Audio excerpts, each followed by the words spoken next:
Welcome to the Undisputed podcast. I'm your host, Jenny Taft. This podcast is the full show from today's episode of Undisputed from start to finish. They've got a busy slate, so skip Shannon. Let's get to it. Welcome to Undisputed. We are live from Los Angeles. I'm Jenny Taft here with Skip Bayless and Shannon Sharpe. Good morning, guys. How we doing on this Friday? Good morning, Jenny. How are you? I have one thing to say today. How about them Cowboys? Skill, you ought to be. Yes! Finally, Jerry. Thank you. Woo! Well, You good? before we get to your favorite Get out of your topic, system. I want to take the time to wish my mom a happy birthday. Today is her birthday. Happy birthday, Mom. Good And the for her. check's in the mail. Ooh, Okay. nice. Good reminder. Skip. Big day. Man, I dropped my notes. Now. Where my Did you notes go? drop all your notes? I did. You're going to need those, Shannon. Yeah. We got a lot to get to today. You're in trouble in so many ways. As we because head- life just changed. Yeah. Life is changing Yes. around here. We're heading into Wild Card Weekend. Will tomorrow be Tom Brady's last game as a Patriot Plus? We'll walk it to him whence.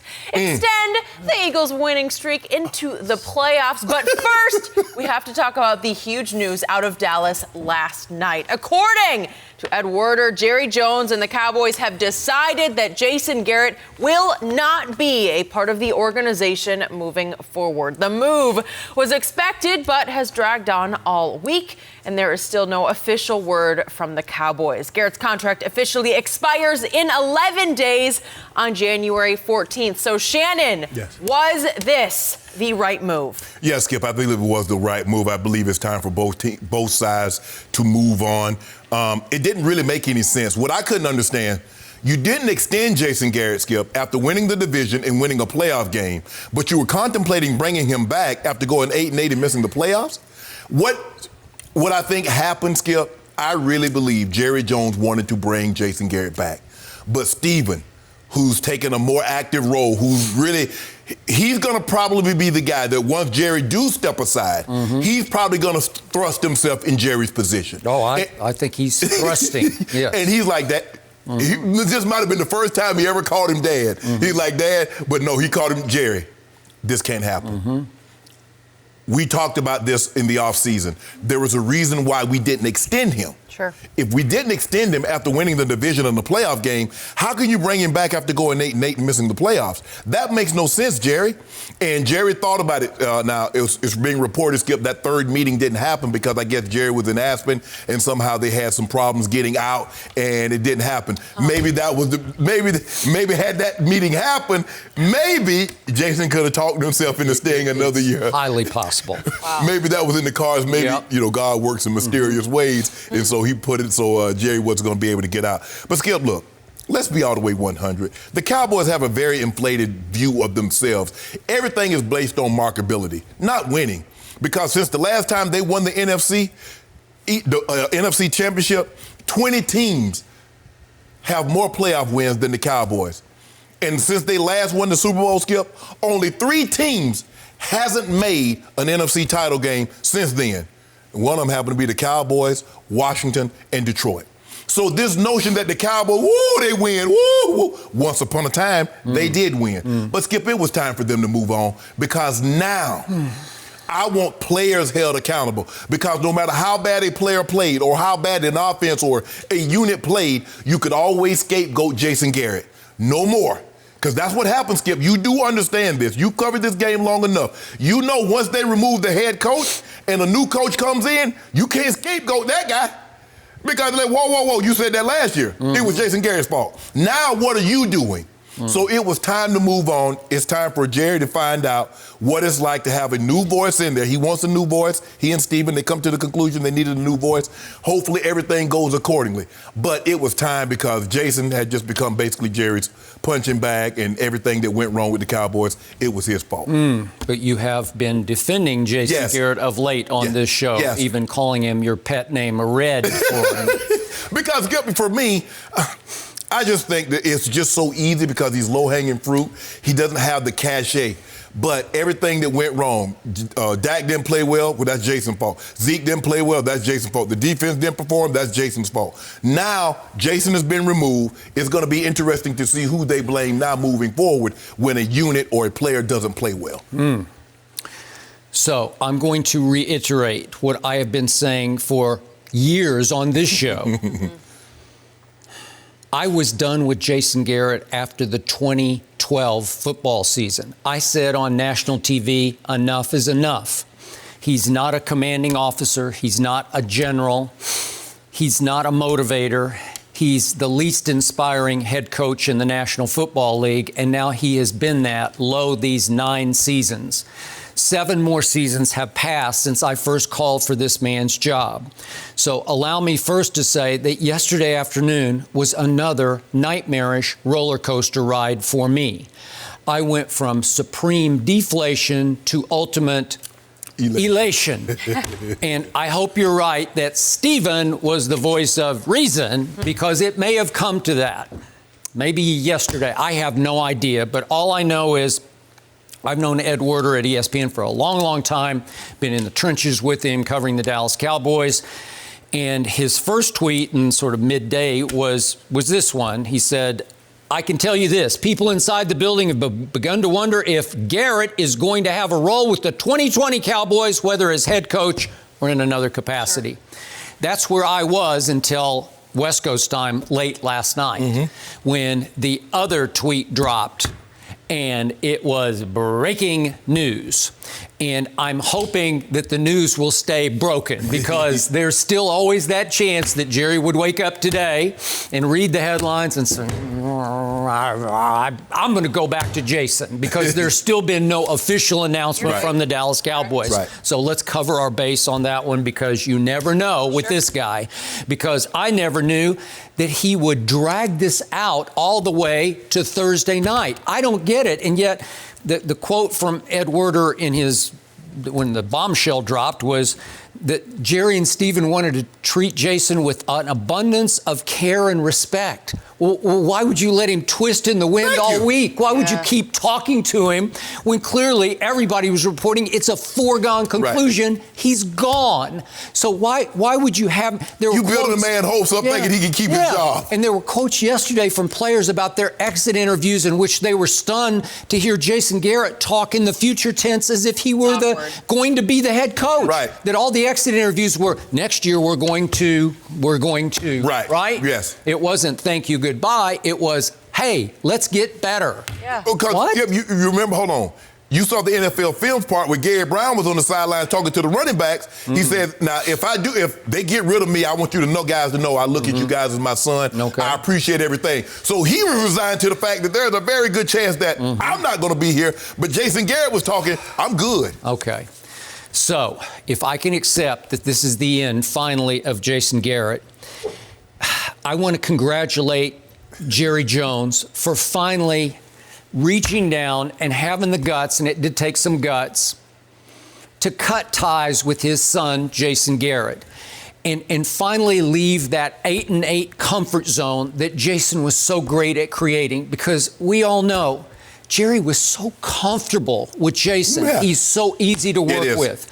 I know Jason from the days I covered him as the backup quarterback. You've been around him a little bit to know. He's very personable. He is. But he's not charismatic. And there's a big difference between personable and easy to get along with and dynamic, right? Yes. He's not dynamic. He's just a really good guy. Right. Okay. He can really talk a good game. He can talk football. Right. Remember, his father was a longtime coach in this league, a longtime scout for the Cowboys. He's got 2 brothers who have been in college and pro football at various levels. He came from a football family. Jerry Jones considers him a little bit like Cowboy royalty, like he had a legacy that you don't disrespect. You keep it in place because, by golly, it'll break through at some point. But Jason Garrett was always just good enough to keep. That is an indictment for the coach of America's team. Just good enough to keep. To me, it reminded me last night of these commercials we see almost relentlessly from AT&T, and they're really good because they're so funny. Just okay is not okay. Right. Good. Well, could Jason Garrett and Jerry star in the next Just Okay is not okay? Because it's just okay. He was always just okay. He's not a bad coach. Right. Yeah. He's just not a good coach. But see, Skip, you and a lot of people are falling into the trap that the Cowboys is this New England Patriots. And they're not. They're just another team. They're just another team that happen to be America's team, but Skip, they don't win. They haven't won. Time out. Do you realize that as we speak, no team in the National Football League has as many Pro Bowl players as my Cowboys do? They have 15 on the roster. These are players who have been Pro Bowl players. 15. Yeah. Nobody has 15. Wow. So what happened last year? They had the highest point differential of any team in NFL history that went 8-8. So you could see lots of explosion because they were number one in yards gained last year, right? Well, second only to the 1989 Cincinnati Bengals, who had just lost the Super Bowl to San Francisco the year before. And you say, well, wait a second. 80. Well, I mean, but it was 89, right. Yeah. You're right. 88, see the 89, you're right. So you have a quarterback who finished top 5 in QBR and top 5 in passing yards. Top 5 in passing yards. And you have the 5th highest number of wins, 7, in NFL history, in which you had you scored 30-plus points with 400 yards passing, or 400 total yards, not yards passing, and won by 10 points. There are only a handful of teams that have done better than that. So obviously they had an explosive offense, and yet, what did we see? We saw them come out flat and lifeless at New Orleans and against Green Bay, and then at the Jets. And certainly at Philly. The Eagles were just far readier to play at kickoff than my Cowboys were. Right. Well, there was a spark missing. There was some electricity missing from this team because it was soft mentally and physically.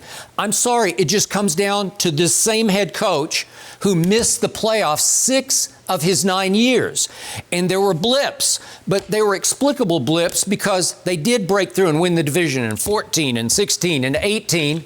But why? Because DeMarco Murray sort of fell out of the sky and led the league in rushing. And then Dak fell out of the sky right in their laps and won Offensive Rookie of the Year as a 4th-round draft choice. But Skip, but was Jason Garrett the head coach when they won these 7 games with 400 yards and 30 points and win by plus 10? Was he the head coach? Yeah, but you're looking at the glass as half full. It's half empty because there was always something missing because that was only 8 wins or 7 of those wins. One was at Detroit, which could have been in that category. So when they won, they really won. And when they lost, it was inexplicably flat and lifeless. And it all comes back to the head coach. I'm sorry, he has the 2nd most 8-8 finishes in NFL history to Jeff Fisher, who coached a lot longer. 11 more years than he did. 11 more years, and you're second to him in 8-8? What do I always tell you? Jason Garrett's middle name has been 8-8. He's 8-8 Garrett. And you step back and you say, what happened? How did they win these games that they won this year? Well, I always told you, they needed external motivation.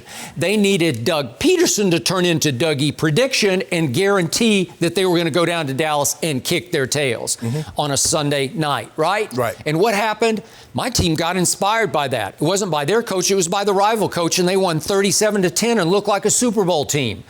I picked them to get to the Super Bowl this year, and I was wrong because there was always something bafflingly missing. Then what happened against the Rams? They had to hear all week that a point spread had plunged historically from 3.5 they were favored by to Rams favored by 2 with no quarterback injury involved. That was unprecedented. And you say, what happened? And the Cowboys said, okay, well, watch this. We'll show you what a bad team we are. And they went out and did a number on the Rams, scoring 40 points. 44. Yeah. They scored 44 points and held them to 21, but it was 31-7 after 3 quarters, and they look like a Super Bowl team. And those are my 2 highlights for you, which is why Jason Garrett should have been gone a long time ago. Skip, when you look at it, it's because the inflated views of the Cowboys. Stephen and Jerry Jones says this is the most talented roster we've had since those Super Bowls. Well, it was. Who says? But you're basing on Skip. You got to win. You know, everybody keeps saying, well, this is the great. Hold on. What are we comparing it to? They had won nothing. Skip, since 96, only 3 teams in the NFC have not been to an NFC title game. Dallas is one of them. We're not talking about Detroit. Oh, Detroit underachieved. We're not talking about Washington underachieved. But we're talking about the Cowboys have underachieved. Why? Because they're the Cowboys. They're so marketable.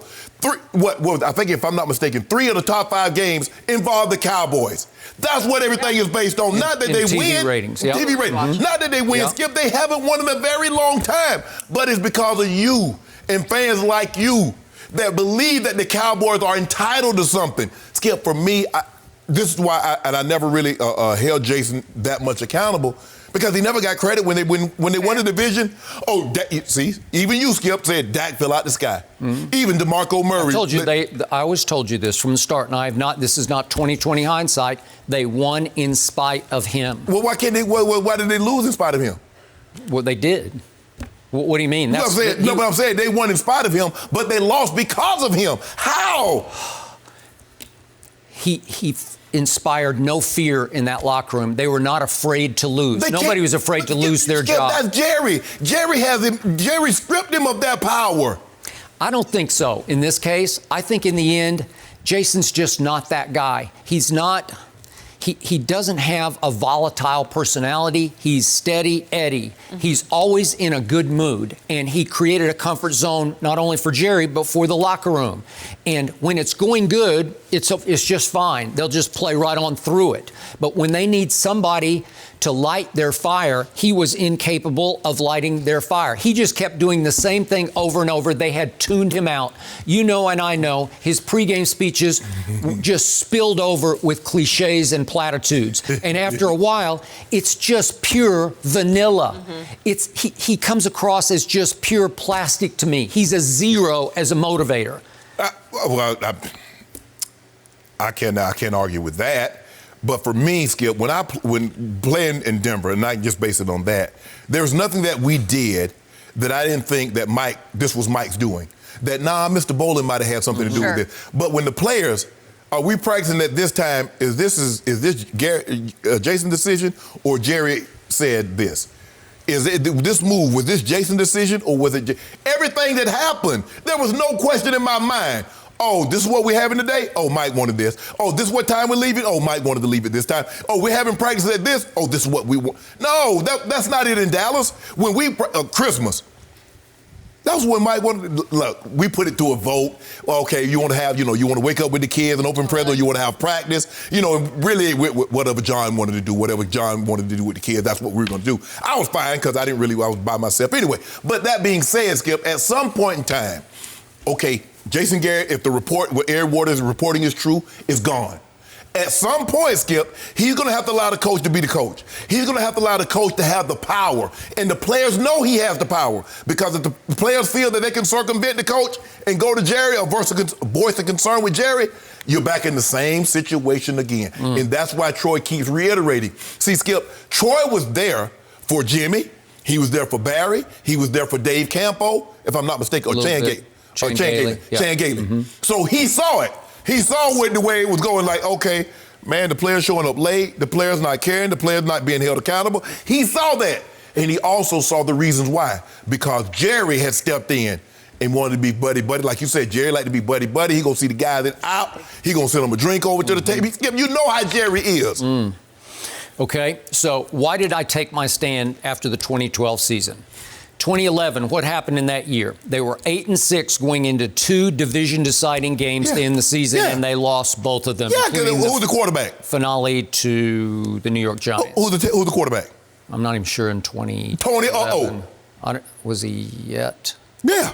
I'm not sure he was a starter yet. Yeah, he may have been. Yeah, Tony Uh-oh. Okay, in 2012, what happened the last game of the year? Division-deciding game, they lost to the Redskins. And what happened in 2013 after I called for his job? They went 8-8 again, and they lost a division-deciding game, regular season finale, to the Eagles. So you lost each of his first 3 years to an arch rival within your division in the game that decided the division to end your year. But Skip, you know who his...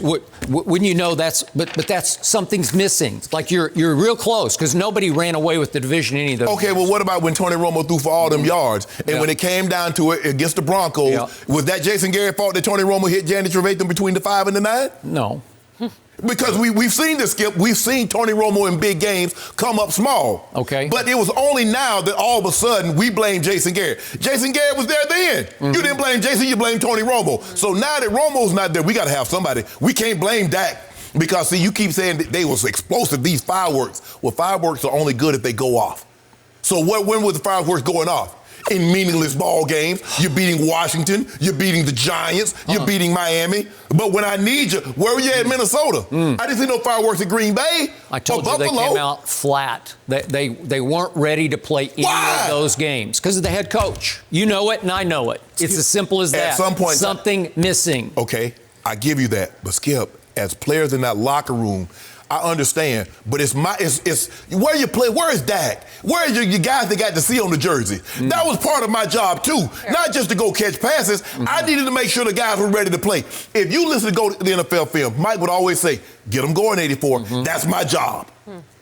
Mike can only do so much, but I got to make sure. I got to look every man in his eye and make sure he's ready to go play.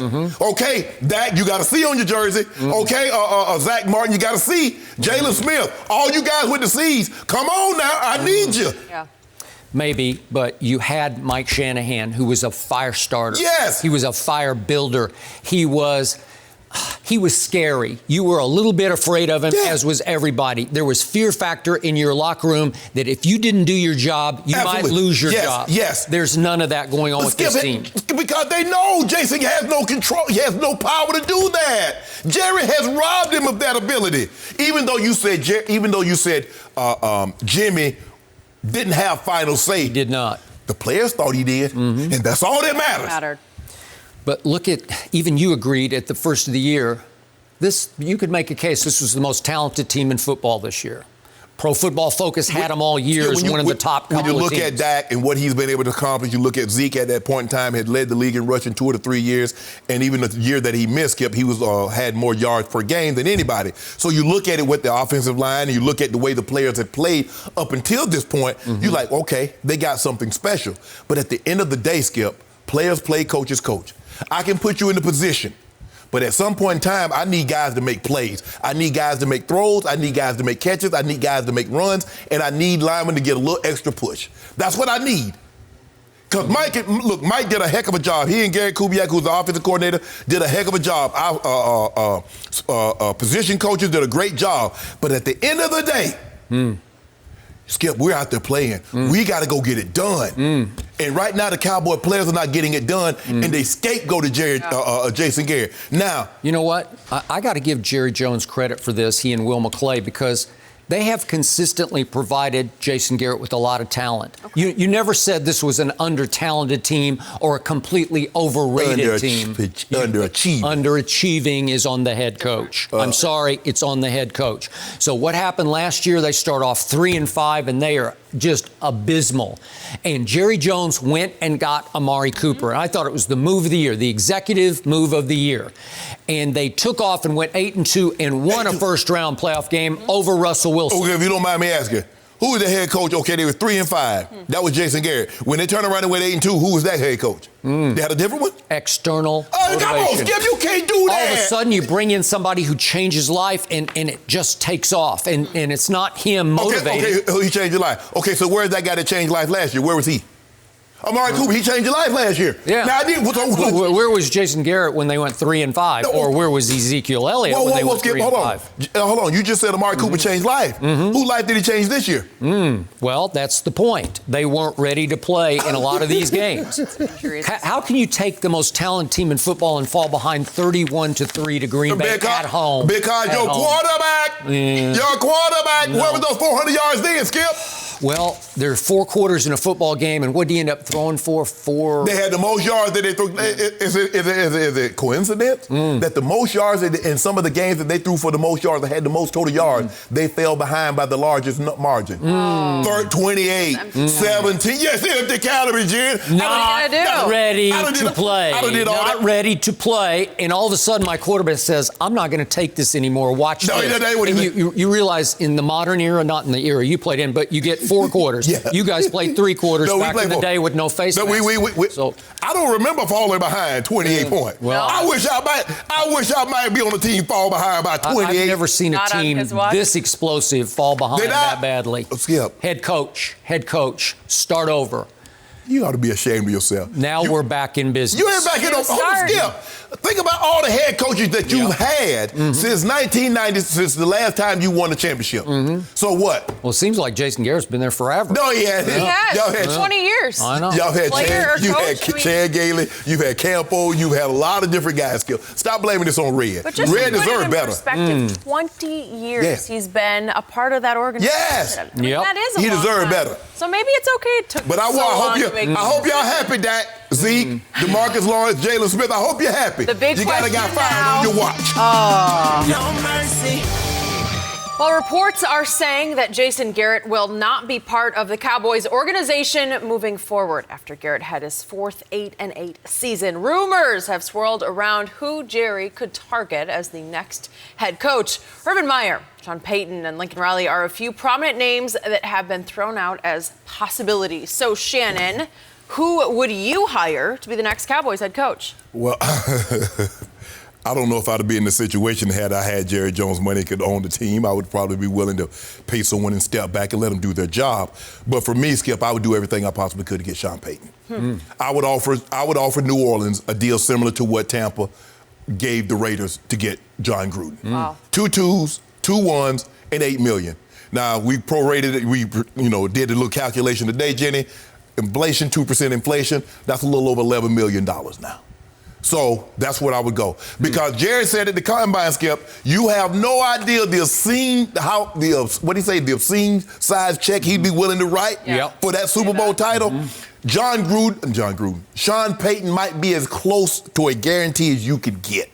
But you were going to have to concede. You got to step back. You know that.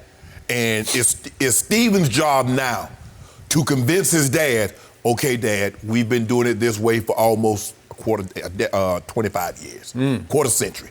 Yeah. And we haven't had success doing it the way that you wanted to do it. Now let's try and go back to the old way, the way that in a 5-year span, we had 3 Super Bowls and we lost in an NFC title game. Let's go back let's try that for an extended period of time and see if we can get back to where you and I both think we should be and probably where we should be. That would be what I would be willing to do. Skip, Jerry Jones it's funny how Jerry operates. See, Jerry's under the umbrella. Jerry, when he goes out and does deal with AT&T or Pepsi or whomever, Skip, he's trying to extract the most money possible. But when he wants players or coaches, he's trying to give as little money as possible. I believe those days are over. Paying someone, you're the head coach of the Cowboys. Skip, I don't know why Lincoln Riley would leave. He's making 6.4 at Oklahoma. Why the hell I'm going to leave and take a pay cut? And have to deal with you, Jerry. AD ain't bothering me. The chancellor, president, whatever they call him in college, he's not bothering me. You are going to be bothering me. So that's what I would do, Skip. I would go, I want a proven commodity. Sean Payton is as proven a commodity as you can get. Fair. So that's what I would be willing to do. Because I'm thinking that Sean Payton, what's 2 first-round picks if I'm going to be picking somewhere between 29 and 32? Because I believe that's where you'll be picking with Sean Payton.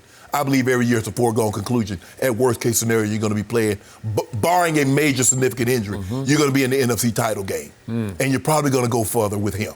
So would it be a bad thing to give up 2 first-round of 2-2, the 11, 12, $15 million? Now, you're going to have to, now that's what you're giving the compensation to New Orleans. You're going to have to make him a higher paid coach than John Gruden. So you're going to be looking at somewhere around $120 million. That's the obscene size check that you're going to have to write, Skip, to get you that Super Bowl, Jerry. So that would be my first choice. Okay. I love your first choice. I just don't think it's reasonable. I don't think it's realistic. I think it's pie in the sky. You got to aim big, Skip. I don't think New Orleans would ever take 2 first-round picks in 2 seconds for Sean Payton, who just signed a new big long-term deal. Why would they do that? They'd say, why would we give Dallas our guy who's proven it? And by the way, I like their chances this year. Yes. So if they... Well, the price might be going up, Skip. I'm just saying. Can you imagine? Yeah, I don't know how many firsts you want to give up and mortgage your whole future to get Sean Payton out. There would be a price point where they'd say, if you give us 4 first-rounders, we'll do it. But at what point do you just say you're cutting off your own nose to spite your face? Well, the Lakers gave up 4 first-rounders to get AD. If you getting a generational coach for two, let me ask you a question. Let's just say you gave up 3 first rounders and $15 million, and Sean Payton won your 2 Super Bowls. Would it be worth it? Yes, but again, I'm still not sure that would be enough to get him out of New Orleans. And I don't know what Drew Brees' future is. I don't know where Sean's head would be on this, but he has been in the Cowboy system before. He knows what it feels like not to be the head coach, but to work under Jerry Jones. He was with Parcells. Yep, he was there. So he knows where the trap doors are, and he knows what the downside would be and how handicapped he might be. And he might also have decided by now he's just really happy with the Saints, and they're a really good team on the rise, except at quarterback. So I don't know how many more years Drew Brees has. I don't know if this is it. If he wins the Super Bowl, then maybe that would. He's trying to wait out Tom. I think you're probably right about that. So you brought up Lincoln Riley, so I'm going to start there first. Please. There is no way Jerry Jones should hire Lincoln Riley. It would be a disaster. In fact, I'll go on record right now, and I'm a University of Oklahoma fan born and raised. I would take Jason Garrett over Lincoln Riley right now. I would take Jason Garrett. I don't like anything, any way, shape, or form about how Lincoln Riley oversees the defensive side of the ball, because they have been a disaster on defense all 3 of their playoff-bound years. They overcame the defense just the way, in some ways, Dallas almost overcame its defense, and it would be more of the same. I thought Kellen Moore, and I don't know how much Jason Garrett had to do with it, but I thought Kellen Moore had a pretty good year calling plays. So that's not the problem in Dallas. We don't need Lincoln Riley to call our plays because Kellen Moore's pretty good at that. Oh, so you want to keep Kellen Moore? Okay, well, I don't know what the next head coach is going to do, but I'm okay. But what I'm saying is that doesn't need to get fixed. Okay. And for Lincoln Riley, think about what happened. He had Baker Mayfield. They lost at home as a 31-point favorite to Iowa State in the year Baker got them to the playoff game. And then they were ahead 31-17 at half, and they wound up against Georgia. Remember that game? And they wound up losing 54-48 because they played no defense. And Georgia just went up and down the field with Sony Michel and Chubb. It was just like a track meet. And then what happened to poor Kyler Murray? That was the worst good team defense in the history of college football. And Lincoln presided over, again, you're the head coach, so you preside over that side of the ball. Then this year, they seem to be a little bit improved on defense. And then they go to Kansas State and give up 48 to a team that had managed to score 14 against Oklahoma State and 13 against Baylor. Help me out. Okay, it's just wrong. And then I had to sit not too many days ago. Yeah, just a few days ago, I had to sit and watch Joe Burrow, who's really good, but he threw 7 touchdown passes in the first half against Lincoln Riley's defense. Again, he's not the coordinator, but he is the head coach. I don't want more of the same in Dallas. You can't sell that to me. Again, I'll take tried and true Jason Garrett's 8-8 over that. So, and then I don't know how Matt Rule is at the top of these lists as the Baylor head coach. It is baffling to me. I don't get it. I don't either. He was the assistant offensive line coach for 1 year with the New York Giants. He won Super Bowl. Okay, but that was 1 year, and he turned around Temple. Wow. And then he sort of pulled up Baylor out of the scandalous gutter, right?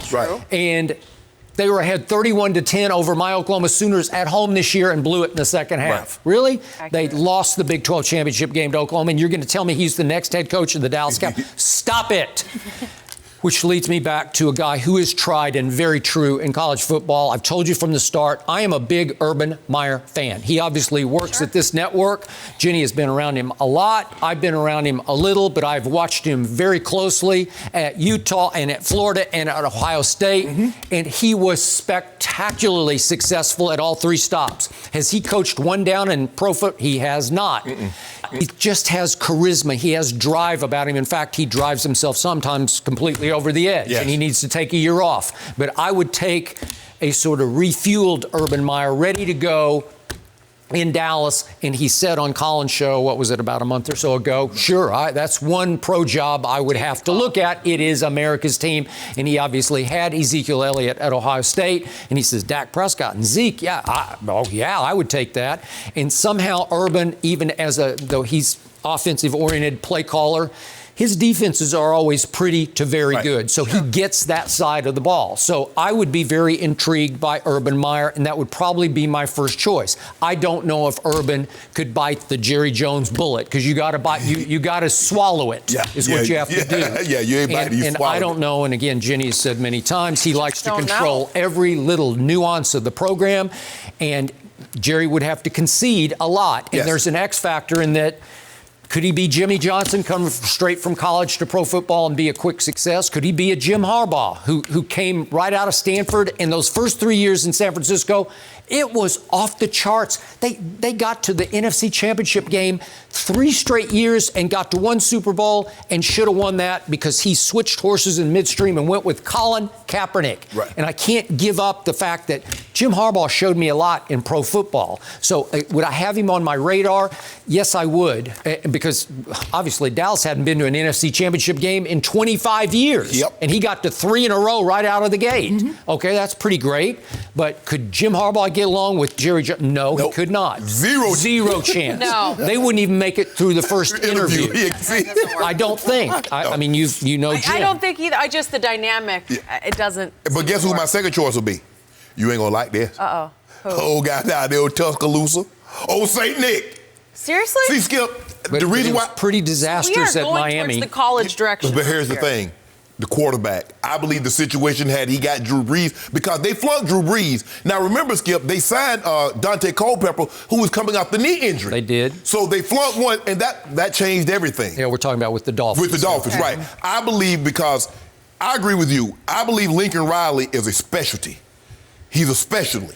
So offense is his deal. I don't know if anybody plays defense in the Big 12. I just think they say, everybody, we're just going to outscore everybody we play. We get to 60, hold them to 57, we good. Yeah, but if you could, listen, you're a cornerstone national program. Can't you recruit some athletes on defense? But they're terrible. The thing is, you can't look. It doesn't translate into. A Power 5 school should not give up 63 points in a playoff game. That shouldn't happen. A Power 5 school, not 63. So I like Nick Saban. Now, you know he's CEO. See, I think the thing is what you like about Urban Meyer, because he's CEO, he can oversee it all. He can. You want someone that can oversee it all. Not just, and this is why I stay away from Josh McDaniels, especially when I look at his resume. I saw what happened with he and Kyle Lorton in Denver. It was terrible. I saw what happened you know what? I agree with that. I'm not sold. And you saw what happened when he was offensive coordinator with Sam Bradford. I saw it. And if you give him Tom Brady, it's great. Right. Okay. So if Dallas, if you want him, you're going to bring Tom Brady along? Okay, that might work for a couple of years. But, Skip, they need somebody that has previous head coach experience, that's an overseer, that's CEO. You can't get a guy that, he's just good. No. I don't know. I mean, Salah, the guy, the D coordinator at San Francisco. Okay, bring him in and kick the tires and see what that. But I think they're going to probably go tried and true. They're going to go with someone with previous coaching experience. Okay, I'm going to throw one last name at you to get us to our next topic. Yes, head coach. We're about to talk about what's going to transpire tomorrow night in Foxborough. Okay. If the dynasty falls on its face, if that's the end of Brady and Belichick, is there some chance that Belichick might come available depending on how Robert Kraft plays this? Because he's going to have to pick a side again. And somebody's not going to like it to the point somebody's going to want to leave. Probably so. And it's possible. I just throw this out there. I think Bill Belichick would be at least slightly intrigued with America's team and the talent they have in the cupboard. He would, Skip, but you already know. Okay, I got it. You're turning over everything. Okay, but this would be the move where Jerry Jones says, I'm 77 years of age. I'm not getting any younger, as he often says. And he would just say, okay, I've tried everything. I'm going to try this. And I'm going to have to back completely off and say, you're supposed to be the greatest coach in the history of this league. I am. Show me. I will. Show me. It going to cost you, though. I'll pay you. What do you want? 10 million? No. 15 million? Okay. Yeah. I want the yacht. Yeah. You want the yacht. Okay. He going to probably, Skip, considering that John Gruden got $100 million for one Super Bowl, he's like, look, I'm going to need 10 years at $200 million. And I need you to stay out of the store. Okay, well, you'd have to put that down on paper, right? I need you to stay out of the store. Okay. That's interesting. I got had not thought about that. If Coach Belichick go there, it's over. It's over? It's over. Well, then Jerry should just write that check. If Coach Belichick coaches the Dallas Cowboys, they'd win 3 of the next 5 Super Bowls. Really? Yes. Well, if Shannon Sharpe says that, Jerry, do it. No, now. I don't know. Don't Again, do that. He's got to come available. Because I don't want to hear you coming here every day, year after year, every Monday. Yeah, exactly. Oh, now you want Coach Belichick. Really He's overrated. It's because of Tom Brady. Now you want him. Yeah, but if Okay. you got Dak Prescott, that'd prop him up, wouldn't it? Match made in heaven. No. Belichick's future will all Told you depend Dak is Brady-esque. what right? happens Okay. this weekend. Interesting how those two may come hand in hand. No mercy. Tom Brady and the Patriots host the Titans on Saturday. It will be the first wildcard game the Patriots have played in since 2009. Patriots linebacker Kyle Van Noy says the game allows New England to get revenge for their loss to the Titans last season. Shannon, who wins tomorrow? Skip, the Titans have the type of team that can cause the Patriots problems. I agree. Because that big... Skip, did you know over the last 6 games, Derrick Henry had more rush yards than Le'Veon Bell had the entire season? In the last 6 games of the season. Okay. He can run it. Yep. The weather is reported maybe slush, maybe snow. Yeah. He's the type of guy that can pound you. It's going to be sloppy. It's going to be rainy, something. And that's the type of game that he can excel in because they can run it. And New England has done a poor job of stopping the run, especially over the last half of the season. They also have 2 receivers outside that can separate. They have a quarterback. You look at the last month, and he was an AFC Player of the Month, Ryan Tannehill. He's done a great job. He has. He's done an unbelievable job since he was inserting into the starting lineup. New England, Skip, for me, if they can't run the football, I think it's going to be a problem. And if you've seen the only resemblance that we've seen the Patriots go back to being themselves is that when they played Buffalo and they could run the football. Yep. Sonny Michel, Rex Burkhead, they ran the football, and then they got play action, and Tom Brady hit a lot of wide open receivers. I took the Titans in this ball game because they're better defensively than you think. They can get after the quarterback. I wouldn't be surprised you see a lot of screens, a lot of draws. I love Mike Vrabel because this team embodies what he was about. Sure. He's not spectacular, but he just did his job. He did his assignment. He was where he was supposed to be. Caught a bunch of touchdowns on the goal line. Even caught one in the Super Bowl. I took the Titans 23-20, Skip, because I think they have the type of team that can cause a problem for the Patriots. And the Patriots, Skip, we've seen the Patriots struggle at different points in time during the season, but not a prolonged struggle on the offensive side of the football. We've seen them maybe a game 2, game 3 here and there, and they're like, wow, what's going on with the Patriots? But we've seen a prolonged struggle, and we haven't seen that from this team. So I took the Titans 23-20 over the Patriots. So, for once, when it comes to the New England Patriots, I can't disagree with the word you just said. And I can't believe I'm about to do this, but I'm about to pick Ryan Tannehill over Tom Brady in a playoff game in Foxborough, Massachusetts. And I never thought I would see the day I would be relegated to doing this. You've never picked anybody over Tom Brady. I'm surprised by this. This is not because Tom Brady has succumbed to Father Time. He has not. It's just because right now, right here, in this game, the Titans are just a better football team than the New England Patriots are at this moment. And I never thought I would see the day in Foxborough last Sunday when the New England Patriots lost a must-win football game. They were trying to win their games, to the Miami Dolphins featuring Ryan Fitzpatrick. Fitzmagic. He had the magic. I never thought I would see the day when that was a do or die for this Patriot team. With the teetering dynasty, obviously what was on the line was 2 weeks off to play one home game to get to the rematch in Baltimore. And I would have liked New England's chances with 2 weeks to get ready for a home game. I don't know if it's going to be my homeboy or whoever it's going to be, but I would give them a good shot under that circumstance to win that game to get back to Baltimore and maybe pull off the upset in Baltimore. Right. Not this way, because now they're forced to play on a short week. an extra game, to have to win a home game, to go on the road, to have to win a road game, to get to a Baltimore road game. It's just too much for this battered football team. And the only guy who's battered is Julian Edelman. He's just a shell of himself. I know he said yesterday, feel better than I have at any point all season. Baloney, you do. Exactly. He's battered. Yeah. He's got a shoulder. He's got a knee. He was a decoy, basically, decoy against the Dolphins. So I never thought I would see the day that Tom Brady did what he always does. He pulled off a drive, and they went down and scored, and they went up 4 points on the Dolphins. And then I saw Bill Belichick's defense in Foxborough give up a 13-play, 75-yard drive to Fitzmagic. Mm-hmm. They didn't just need a field goal. They had to go score a touchdown. How did that happened? Yep. It's not the same defense at Foxborough. Must win, no.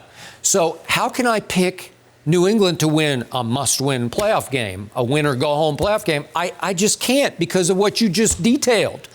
Derrick Henry led the league in rushing. He did. This defense... And he missed a game. And this defense is not stopping the run. And it started with the loss at Baltimore, and they have plummeted to 10th in the league versus the run. Right. Well, it started against Cleveland, but we overlooked it because they were so far ahead, Skip. They just getting up trash yard. You got it. So I'm looking at... Bill Belichick has strapped Tom Brady with his worst supporting cast by far. His offensive line is ranked 14th in pass blocking, so it's somewhere middle of the pack. They're now 18th in rushing. It's just not good enough against Tennessee because Tennessee was 5-3 on the road. Tennessee took this team all apart at Tennessee last year, so they're going to come in with a lot of confidence. Yes.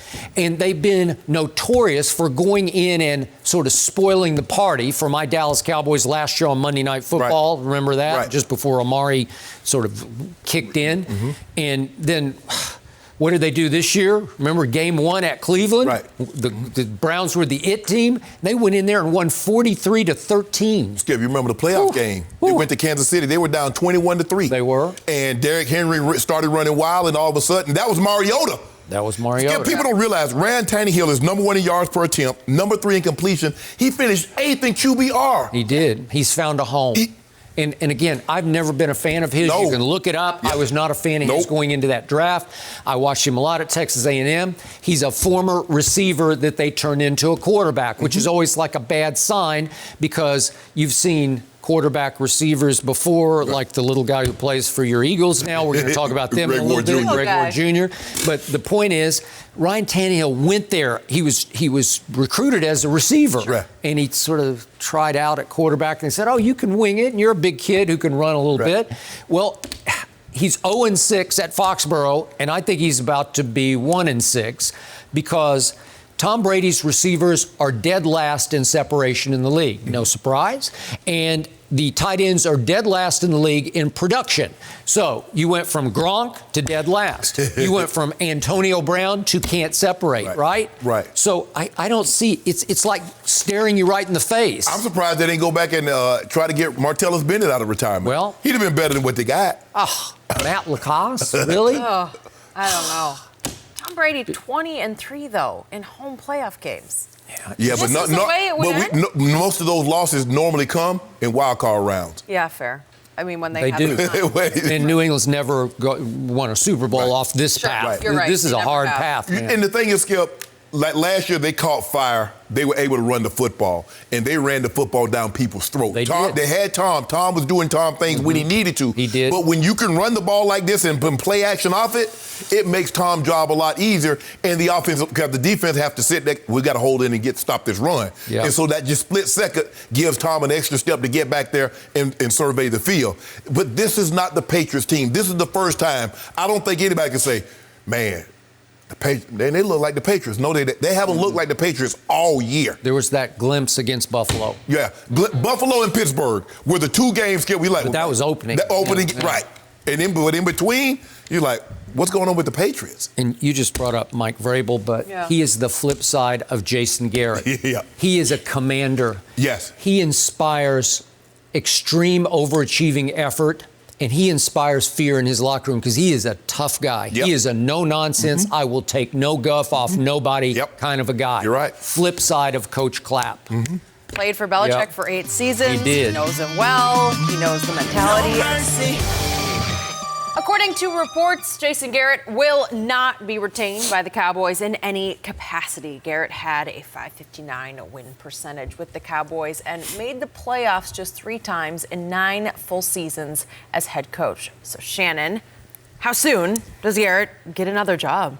Well, I think he'll wait a year. Skip, I don't think there's a huge market considering what happened to him this year in Dallas. And if people feel like you feel, this was an immensely talented football team. They underachieved. They're going to place that at his feet. So I think he'll wait a year. Now, there have been coaches that have worse resumes than Jason Garrett resurface a year after getting fired. I mean, that's true. They get fired one place and they go somewhere else the same, as soon as they get released and go coach again within that season. So I just think he'll take a year off. I think for him, instead of saying, I want to prove that I can be a great coach, sometimes coaches fall into the trap, I just want to coach. But the situation needs to be right. I think this time around, Jason needs to go to the right situation where his voice can be heard. I'm sure that's going to be the case because it's hard for me to imagine a scenario, Skip, where there's another owner in the NFL that carries a voice, and voice carries weight as much as Jerry Jones does. Mm-hmm. So I just think for me that Jason needs to find the right situation this time around. Mm-hmm. And just wait. Hey, look, you're fine. You okay? You were head coach for 9 years. I know you didn't spend all your money. You still got some money. You got a little something saved up. So you should be able to withstand not getting an NFL check for a year to make sure the situation that you do get into next time, Skip, will be the right situation. So for me, I think 2020, 2021 will be when Jason Garrett resurfaces. I hope you're wrong. No. See, there you go. I would like to see Jason Garrett immediately become the next head coach of the New York Football Giants because he was born to be the next head coach of the New York Football Giants. He's a Jersey boy. He spent part of his childhood in New Jersey, not that far from where the Giants play. Went to Princeton, which is in New Jersey, was a star there in the Ivy League. His father was a football coach and then a football scout, so they moved around, but he grew up in football. 2 brothers who've been coaches and scouts, and he would be perfect for the Maras because he is so presentable and they are so, the image is a lot to them. They want a head coach to represent the Big Apple who will say and do the right thing. Yeah. And Jason will always say and do the right thing. He'll be great with the extended Mara family and with the Tisch family. And remember, it was rampantly reported, going back 3 weeks ago, that the Giants were just waiting for Jerry to fire Jason. And especially to see how is this thing going to play out. And once they lost in Philly, it was telling to me, and Dave Gettleman was asked about this on a radio show in New York yesterday, why didn't you guys jump on Ron Rivera? And Gettleman said his answer was, I don't know. Well, it was out of his hands because he obviously had lots of success with Ron Rivera when they were paired together in Carolina. They got to Super Bowl and had a great year. Right. Obviously, Cam was the MVP, but Gettleman helped assemble a Super Bowl team, and Ron Rivera coached the heck out of it. Yeah. So he's a good coach, and Gettleman said yesterday on the radio show, he's a fine football coach, because he is. Yeah. Washington got a good one. Right. Well, why didn't the Giants even sort of get in the Derby there? Well, they didn't because it appears, even though they've done their due diligence, they got the Rooney Rule, they did Chris Richard from Dallas, again, coach of color that they interviewed. And to me, they're just waiting on Jason Garrett. Now, again, is that wishful thinking on my part? Because I've lost all faith in Jason Garrett. Of course, and you want him to go there so your team can beat him twice a year. Okay, but remember, they could view it as he will be revitalized to come here with a chip on his shoulder to get even with Jerry Jones within the division and get 2 shots at him a year. That might be a good spot for him. Getting even with Jerry Jones is not, see, that's what people mess up, and Jenny. People are always talking about, well, I want to get even. I'm trying to get ahead. Yeah. Damn, staying even. Skip, hold on. Yeah. But you want him to go there. Now, this is what I wrote down because you were talking about Jason Garrett earlier in our first topic. Skip Bayless, this is what Skip said. 1, he's not a motivator, but you want him to go to the Giants, the rival of the Cowboys. He's not a commanding officer. That's what you said about him, but you want him to go to your rival. I do. He's not the man that should be in charge, but you want him to go to the rival Giants. Why? So you got all. Maybe he needs a fresh start. No, fresh start. What kind of motives over there? There are other teams they can get a fresh start for. Okay. Where? Don't worry about it. They got other places. They got other jobs that will become available in 2021. Sit this one down. Go to an ideal situation. Sometimes we make the mistake of going, well, I need to get right back into it. I want to get even. No, don't worry about all that. You know what you can do. You know what you can coach. He knows he's a good coach. Will he ever be Belichick? No, but that's okay. Is he a good friend of Belichick's? Yes. Yeah. He might go be on Belichick's staff. Hold on, he might go Josh McDaniel lead. He might go take over Josh McDaniel. You thought about that? I haven't thought about that. I don't really care. He can go wherever he wants to go as long as it's not back to Dallas. You gonna regret that. Why? You're going to regret it. Regret losing Jason Garrett? Yeah. Are you kidding me? What if the guy come in worse than Jason? For it. Well, it's possible that would happen because I don't know who that guy is. Yeah. But I think the Giants they've had their eye on Jason Garrett all along. And again, he has had, I give him this, he's had some success. That must be a glass eye because they ain't seeing straight they're talking about putting him in there. Well, he did win the NFC East 3 times, so you got to give him that. Right? Well, and the Giants haven't won it any time in the last. Have they won it any time in the last decade? Maybe once. Well, a couple years. No, Eli didn't win it that year. They went as a wild card. Right. So no. I can't think of when they have. So you could sell that to New York, right? Mm-hmm. So I like it. No, I don't like it. Jason, just sit this one out. There's a situation. Look, there'll be vacancies coming up in 2021. Everybody's not going to stand pat. So just wait your time. Look, don't worry about it. You want to get as far away because you don't want every time that you play the Cowboys twice a year, what was your time like with the Cowboys? Constantly what was Jay? Yeah, you don't want that. He don't want that. He don't want that. We got other places we can go. I know, but when you look at this, the Giants got a future. I thought Danny Dimes was better than I thought he would be. And he had his moments. And you don't want to have to deal with Walker to him because Walker to him ain't going anywhere. Yeah. But you told me Saquon's the best running back in football, so you got that. So why wouldn't Jason say, that's open right now, and it won't be open a year from now? He's definitely the best running back in the East. Okay. Well, okay. So you're making the case. Why wouldn't Jason Garrett just jump on that job? There you go. Because it seems enticing. Seems enticing. And Skip, all apples are not good. That's what got us in trouble, the Garden of Eden. Yeah. You can eat any apple you want to, just don't eat from that tree. Yeah. I mean, it tasted good. Yeah. You see, that's the thing you got to be careful of. Mm-hmm. What's good for you ain't good to you. Mm-hmm. And what's good to you ain't good for you. Mm-hmm. So, Jason Garrett, although this look appetizing, the Giants, you from Jersey, I get the No, don't do it. Fan base. Don't do it. He's been so criticized by the Cowboys fan base. The Giant fan base, no offense, I don't think they welcome him. And they just saw what happened. They said, like, hold on. This is the guy that couldn't win with that team, and now we got a second-year quarterback, and he's supposed to win with us. Maybe. No, baby. See, for one time, first of all, for one time, can you stop thinking about being selfish in this situation? This all goes I'm trying not to grin. Yeah, we can see through that a little bit. This is hard on me because I do like Jason a lot. I got to know him pretty well when he was the backup quarterback. You like him as a person, just not as your coach of your team. I don't want him to be the head coach of my team. I do think he could be a good offensive coordinator. So to your Josh McDaniels point, could he end up there? Sure.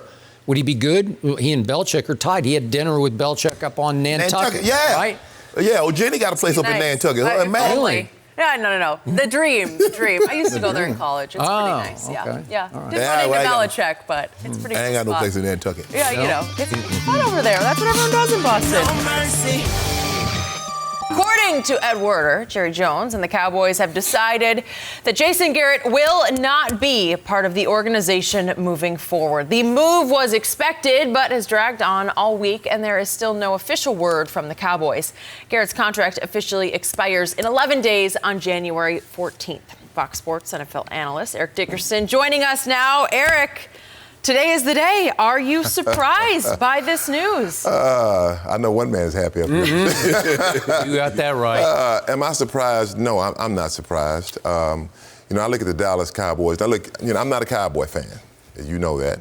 But you have to say this. The Cowboy brand is bigger than any brand in the National Football League. Mm-hmm. You look at the New England Patriots. They've won 6 Super Bowls. They're even bigger than the Patriots. I mean, you think, and they haven't won a Super Bowl for 24 years. But when you think of the Dallas Cowboys, you think of 8-8, like Skip calls him Coach Clapp. Mm-hmm. I mean, and Cowboys can't. That's not going to work for Jerry Jones. I feel like that. Will he be back with the organization? I think in some capacity, but I think if I'm bringing a head coach in, I don't even want that around. I don't want that aura around. I don't want that in the locker room. I'm talking about it. I feel like that they made the right move. Look, Jerry, when you think about Jerry Jones, because I talk about it all the time. You talk to players that knows Jerry. Jerry's loyal. He's loyal to his players. Loyal. Now, you know he's loyal to Jason Garrett. Jason Garrett played for the Cowboys. He coached for the Cowboys. He's a Cowboy through and through. He's all Cowboy. But am I surprised? Not at all. It was just time. I mean, because, for the Dallas Cowboy, Dallas media, they just... Fan base. Fan base. I mean, they follow that. They know the Cowboys probably better than Jason Garrett do, the fan base do. So, but yeah, it was time for them to move on. You did say all year long they're going to win the division, correct? I did say that. You said that again and again and again, and they didn't. So is that the final indictment of Jason Garrett? I think that's just one of the indictments. I think that, in a sense, I think he lost the locker room, lost the guys. Because, if one thing about players is, and you know this, Shannon, when players, when they want, man, we love our head coach. We love our coach. He's our guy. He's one of us. Sometimes even when they're not winning, they still care for him. They love him. I feel that we're not winning division and just being not even mediocre, just being bad.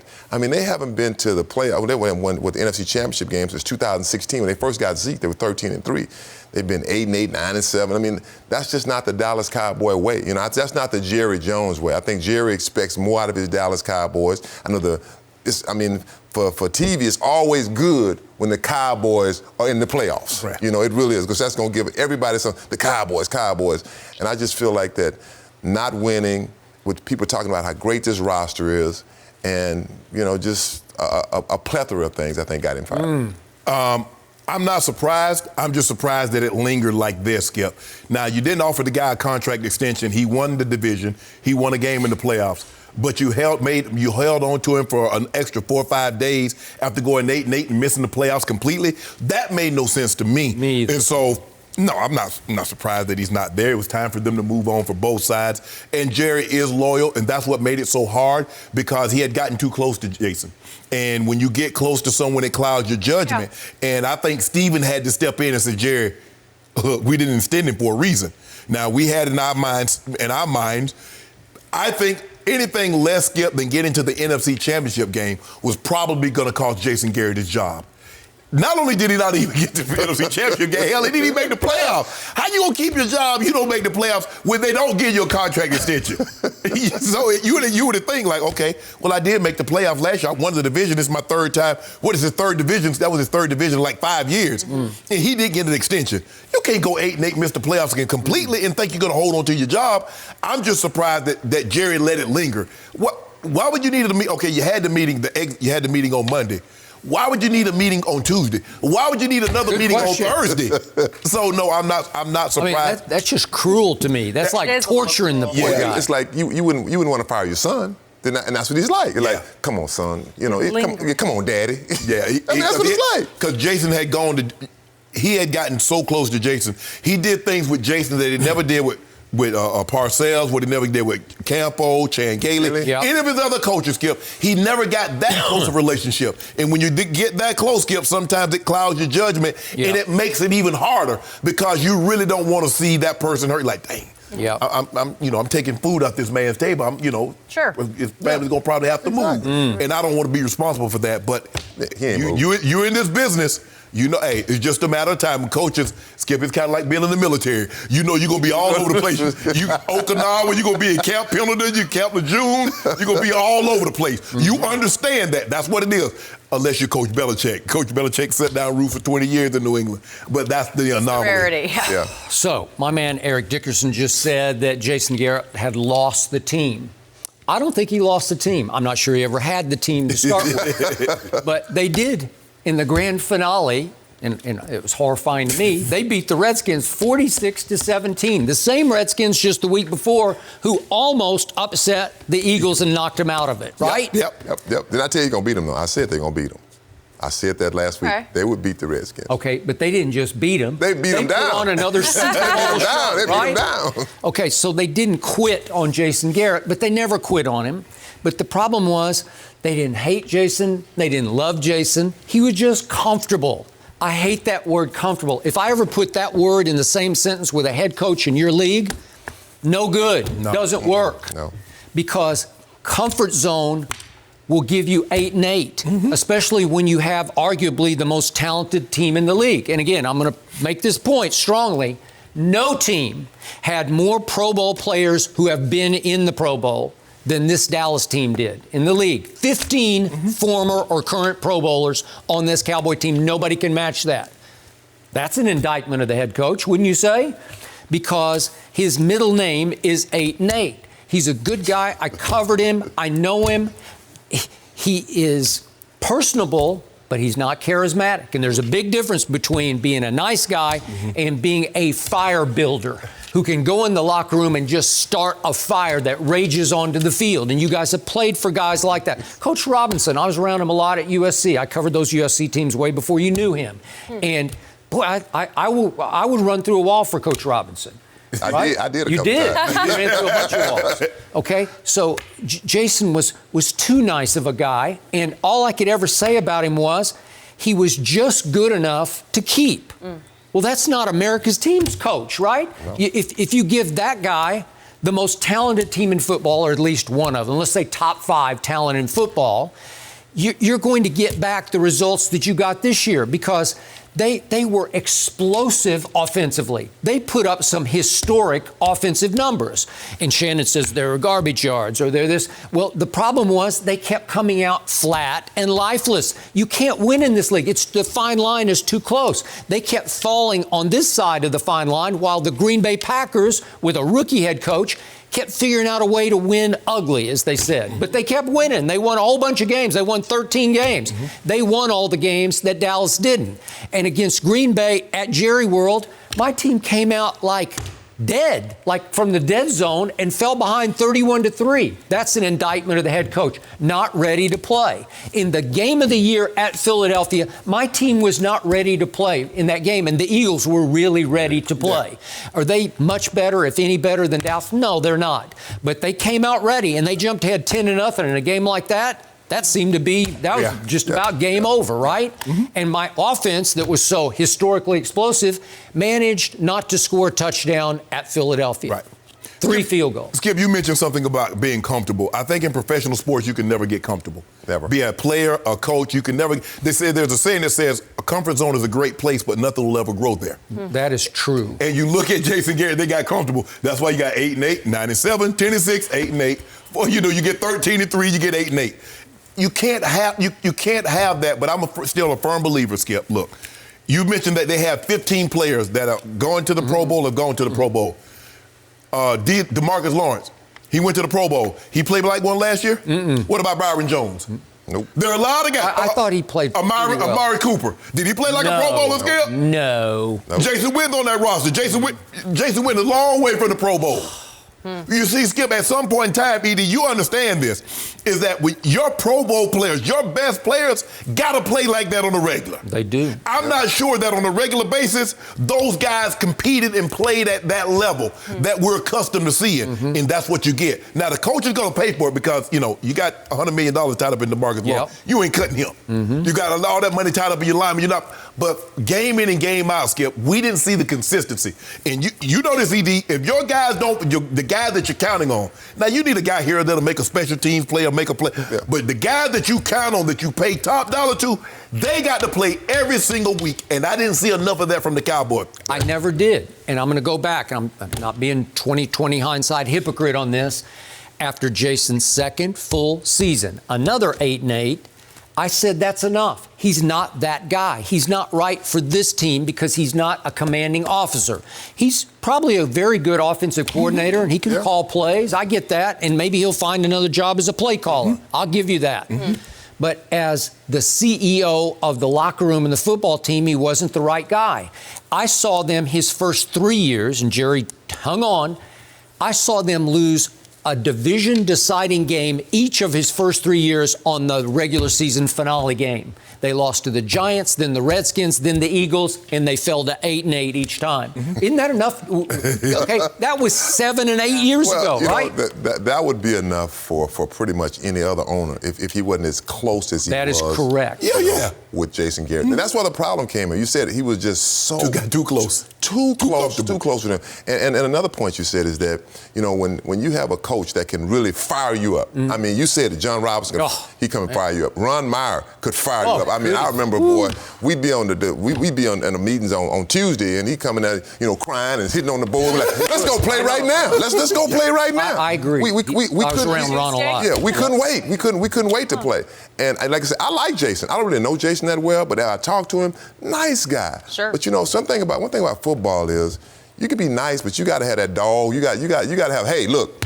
This is what we got to have, guys. And this is what we need out of you. You guys need to be afraid of the head coach. Yes. Not that you weren't huge Hall of Fame-bound stars, but you have to have some fear factor of, hey, if I don't come with my best effort, he's going to let me know about it. Exactly. Right? Skip, we used to play, I'll never forget, we played the Raiders in Kansas City, who are heavy man teams. And Mike, we'd be in the skill position meeting with the quarterbacks, tight ends, running backs, wide receivers. And Mike would say, 84, if you can't beat man coverage, tell them what they're doing. I say, you either coaching or selling cars. Mike says, my coaching staff is filled. Hey, John, you hired anybody to sell cars? Nope. You had that fear. Really? You got to do your job. Yep. Or I'll find somebody who can. You were being called out in front of your peers. Exactly. Yep. Hey, ooh, and you haven't forgotten. Somebody didn't do it. Right. Oh, my gosh. I got to do my job. I'm scared around here. No mercy. Reports are saying that Jason Garrett will not be part of the Cowboys organization moving forward after Garrett had his fourth 8-8 season. Rumors have swirled around who Jerry could target as the next head coach. Urban Meyer, Sean Payton, and Lincoln Riley are a few prominent names that have been thrown out as possibilities. So, Eric, who would you hire if you had the decision for the new head coach of the Dallas Cowboys? Well, let's start off with what Skip, I think Skip would love. What you think? What you think about Lincoln Riley? What you think about him? Hey. How about not Lincoln Riley? Thank you. Not into it. I'll get to him in just a minute. Matt Rule at Baylor. Nah, I wouldn't hire him. Thank you. Josh McDaniels. Nah, he had Denver. He was at Denver. He was in OC at the Rams for a while. Nah, Terrible. Terrible. Yeah, I wouldn't hire him. My guy, and I said this months ago, Urban Meyer. I think Urban Meyer fits the Cowboy mode. I think that when you look at Urban Meyer, he coached at Utah, won at Utah. He coached at Florida. Now, you know why he took the job in Florida? Because he looked at the roster over Notre Dame. Now, think about Notre Dame, Florida. You say, I'll take no. he took Florida because of that roster. And he looks at that Dallas Cowboy roster. I think he likes this roster. He sees it. When you think about the Cleveland Browns, would you go Cleveland Browns, Dallas Cowboys, Cleveland? I think I'll take the Cowboys, Bob. So I just feel like he's the best fit for the Dallas Cowboys. I feel like that him and Jerry Jones can work something out. I know that Jerry wants all the power, but I think at 70-something years old, Jerry like Super Bowl power. I think I'll take Super Bowl, Bob. So I just feel like that Urban Meyer is the guy for that job. He has the mold. He fits that mold. I mean, I think when you want a coach for the Dallas Cowboys, you need someone right now with like flash, a guy that's everybody knows his name, not a guy you're like, where'd he come from? Let me look it up on the internet. He commands your attention. He does. Yeah, right, he commands your attention. So I think for me, and I said this months ago, I hope I'm right. I hope Miss Cleo got me right with my crystal ball. I just feel like Urban Meyer is the guy to coach that team. Like it. You know who I'll give up 3 first rounders and $15 million. I'm trying to get Sean Payton out of New Orleans. I'm trying to get Sean Payton out of New Orleans. You're going to do anything. Because Jerry said the obscene side of the check that he'd be willing to write for a Super Bowl, Skip, well, it's going to take an obscene amount of check. Because not only are you going to have to give up draft pick and compensation, monetary compensation, if you were to do this, you're going to probably have to pay Sean Payton somewhere between $125 and $150 million. That's the obscene size of the check that he's going to have to write. And I believe Sean Payton could deliver what Jerry ultimately wants. See, the problem that Jerry had, Skip, is that Jerry bought the team in 1989, right? Brought the team in 1989. And within 5 years, he had 3 Super Bowls. So now he's like, man, that's easy. Super Bowl, like, bang. That is true. I agree. Why can't anybody? Yeah. And so he started to believe that anybody could coach the Cowboys and win Super Bowls. He said that. It's not that easy. He said at one point there are 100 coaches who could coach this team to a Super Bowl. Right. And he started to believe that, or anybody could do it. You just get a talented roster, and no. There's so much more that goes into coaching than just a talented roster, and he's finding that out now because he believes he's assembled a talented roster, even talented last 2 to 3 years. And what did he have to show for it? 1 playoff win and 2 division titles. That's not enough for him when you've had the ultimate success that he's had, especially early. When you win Super Bowl, Skip, it's kind of like the Patriots. They don't really, the AFC East, that's nice. Yeah, the AFC titles, nice. But if you don't win Super Bowls when you've had the success that they've had, anything less doesn't even matter to them. It's Super Bowl or bust. Well, Jerry got that taste early. And so now that's what he thinks, that he should win every single year. Yep. But for me, I'm doing everything I can to get Sean Payton because he needs a CEO. He needs a guy that commands. Sean Payton will command that locker room respect. He would. They will know he's in charge, and that bull jive that he used to get away with Jason Garrett ain't happening on his watch. So, to your point, if Jerry Jones managed to go to New Orleans and extract Sean Payton away from the Saints to the Cowboys, I would give you such a big how about them Cowboys. I would hit this table so hard I would crack it in 2. That's how big that to happen. I would crack it in 2 and we'd have to go get another one to continue this show. I might break my hand on that one because I've come close enough already and it's already a little black and blue from this morning. Sometimes I wonder. Yeah. Oh. The point is, it just seems pie in the sky to me because I don't think New Orleans, for any price, would let him go right now. Right. I don't know Drew Brees' future. I don't know if they go win the Super Bowl and I give them a shot. But absolutely. I give them a shot. If they go win the Super Bowl, would Drew say, I'm going to walk into the sunset because I got kids to coach and Little League football? I don't know. I don't think so. I don't think so either. So would Sean say, I'm going to give up total control with as you call her, Miss Benson, she's hands off, right? She stays out of the way as far as I know. Sean and Mickey Loomis run that team. Right? Okay, so why would he give that up if Drew Brees is going to commit to playing a couple, 3 more years? Why would he give that up to go to Dallas? I just don't see it. Well, Jerry gonna have to, like you said, write that on the dotted line that he gonna stay out the kitchen. Okay. Well, would he? I don't know. He's 77 years of age. At some point, you got to give it up. Right. If you really and truly want a Super Bowl at any cost, well, the cost may be your pride and ego because you might have to just pull back, stay out of the way. Yep, that's that. And I don't fault Jerry for the roster he has helped assemble because it's pretty great, it is. Right? And he had something to do with it, right? Yeah, absolutely. Will McClay has become their draft master. Yes. I don't like what he did with his, by the way, real quick point, his second-round pick last year. Does anybody remember what happened to Tristan? No, Tristan Hill. Oh, yeah, this year. Out of Central Florida, but Skip, that was a problem with that Central Florida. I know, they had problems with him, and now he's become an even bigger problem for Dallas. Yeah. It seems like a swing and a miss. And remember, that was the top pick they had last year because they gave up the one for Amari. Right. So my point is, if you give up 4 firsts for Sean Payton, would you sort of cut off your nose to spite your face? Would you handicap yourself then to go forward? Well, you just know that you're going to Skip, if they win 2 Super Bowls, let's just say they don't have a first-round pick until the year 2022, but you win 2 of the next 4 Super Bowls. Okay, can you guarantee me that? I'll take it if you can guarantee it. I believe Sean Payton can deliver that. Okay, so my gut feeling right now is your gut feeling. I do like the Urban Meyer possibility. I like the prospect of it because he's a big guy. He's one of those guys, Jenny knows him, been around him. Yeah. When he walks in the room, he commands the room. He would command that locker room because he was wildly successful at all 3 college stops. Now, again, he's not coached a lick of pro football, and sometimes it doesn't work. Needed Barry Switzer. Okay. I love Barry Switzer. Know him very well. But he walked in and he commanded the locker room, I promise you. The point is that I believe Urban's such a big guy that he would walk in and be a success because he's always been successful. And he does have charisma about him, but he wants to control every last nuance of the franchise. and Jerry would have to get out of his way. I don't think his personality would clash with Jerry's, because when I'm around Urban, I don't know how you feel, but I think he can sort of figure out how to get along. He's great to be around, and that is fun about this year, being around him a little bit more and knowing him on a personal level other than coach. But the thing that I can say that we talked a lot about this year is how much he missed the competitiveness. Okay. And there's no better place to go be competitive and handle the pressure I agree. of the Dallas Cowboys. He does tend to burn. He drives so hard he burns out, right? But he's not burned out now. But think about the pressure that he felt at Florida to win and Ohio State to win times 10.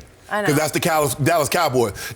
Ohio State and Florida can't compare to the Cowboys on the national stage. No. And the expectation now is that, look at the roster I've given you.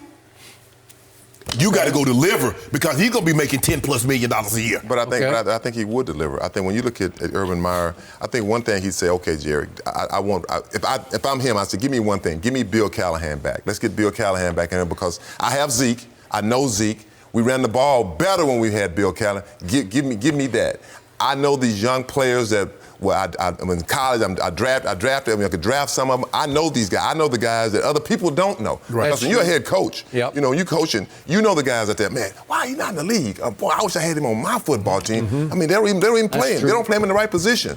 So I feel like with him, I just feel like that, like you said, I met Urban for the first time here a couple of months ago, and I never met him before. Right. And I wanted to meet him. They said he wanted to meet me. I mean, I'm a big Urban Meyer fan. I mean, because Nick Saban's my number 2 choice. Okay, number 3 choice might be Dabo. What about old Dabo? Now Dabo, he got to play. He built a power down in Clemson. Yeah, but does he want to walk away from that power? Whew. But you look at Dabo and look at Urban Meyer. Think about the two. The personalities are so different. Oh, they're so different. And to me, I see Urban as almost like Jerry, like that. Hey guys, how's it going? You know, just that. Dabo is a heck of a motivator. You see, no, and you know it. Yeah, know it. Hey, last 2 ready quick to play. thoughts. Lincoln Riley, I'm a big University of Oklahoma fan. He has overseen 3 of the worst college defenses I've ever seen in the last 3 years.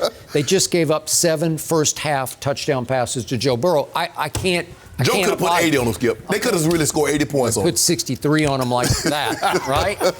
And finally, one last name that could become a possibility, maybe a long shot possibility, is if the Patriots lose tomorrow night, which we both think they will, the dynasty could just splinter apart. And Robert Kraft might have to make a choice between the quarterback and the head coach going forward. And if he somehow talks Brady into staying and Belichick says, I'm out, I would think Belichick might be intrigued with Dallas. He might be. You ain't going to have to write a check about I don't know about that. That would be like, okay. He literally going to have to get out of the kitchen. Okay, but that's where you'd say, I'm 77, and I got a chance to get the greatest coach ever. So everybody says, let's do it. And you already are on the record. That would mean Super Bowl. Oh, yeah. Bill Belichick with this. Oh, yeah. He said 3 of the next 5. Yes, guaranteed. But I don't want that. Let's talk about the potential of what could happen. Eric, appreciate you being here. Way to go, Eric. No mercy. Well, Saturday is not only the first time since 2009 that the Patriots will play on Wild Card Weekend, but it could also be Tom Brady's last game as a Patriot. I can't believe I'm saying that. Brady is set to be an unrestricted free agent after this season and cannot be franchise tagged by New England. When asked about his future this week, Brady said that it has felt like a normal week as he remains focused on the Titans. I'm not surprised he had that to say, but Shannon, if the Patriots do in fact lose, where will Tom Brady be playing next season? Well, Skip, I don't believe he'll be playing in New England. And I've been on the record at the beginning of the season said I believe 20 years is going to be Tom's limit in New England. I just believe that Coach Belichick Coach Belichick is normally a year early, and he was going to be 2 years early. But I believe in his mind, Skip, he felt that winning 1 Super Bowl with Jimmy G was worth more than 2 with Tom Brady. That's true. Because it would have given him the cash, it would have given him what he valued the most, that I get most credit for this dynasty. That is true. Tom Brady realized they were been trying to wait each other out for the longest time, Skip, because it's kind of like Coach Walsh and Joe Montana. Coach Walsh retires, and then Joe goes and wins another with George Seifert. Well, now Joe gets credit. That's the way. And so it's funny how it works because they're like, why you just can't just ride this thing out? Skip, we want credit. We want credit. I need credit. Give me 51, let him have 49. As long as I get the most, we good. Yeah. And the thing is, and this is why Coach Belichick wanted to move on with Jimmy G, because he's seeing what Jimmy G is doing. He understands, Skip, like when you have a franchise quarterback, all-time great, and you don't have a bridge to succession, you're going to spend as many years down as you spent up, because Miami still hadn't found a replacement for Dan Marino yet. Dan retired in 2000. And they still haven't found that yet, and that's what happened. Maybe Buffalo is just not finding it after Jim Kelly retired in, I think, 97. This is what he saw. He says, you know what? I can be ahead of the curve. I can have 10, 12 years of Jimmy Garoppolo, win another 2, 3 Super Bowls, and we can keep this thing rolling. I don't believe Mr. Kraft will intervene this time around, Skip. Now, this is going to be very interesting. Ryan Tannehill's an unrestricted free agent. Cam Newton, Phillip Rivers, all these guys will be unrestricted free agents. For me, I think Tannehill would be a better choice in New England if you don't want to go with Stidham. But I don't see a scenario, Skip, that Tom Brady is back with New England in the 2020 season. Yet, your point all season long to me is that Belichick would say no to Brady. Yes. I think there's another scenario developing in which Brady would say no to the Patriots. Yeah. I don't know if it's to Belichick or Kraft or both. Right. General. He would just say, no, I'm out. Okay. I'm an unrestricted free agent for the first time in my career. I'm going to go there. Okay. So, look, I'll disqualify myself. I'm not objective about Tom Brady. So maybe this is coming from a deep emotional place that is not remotely objective.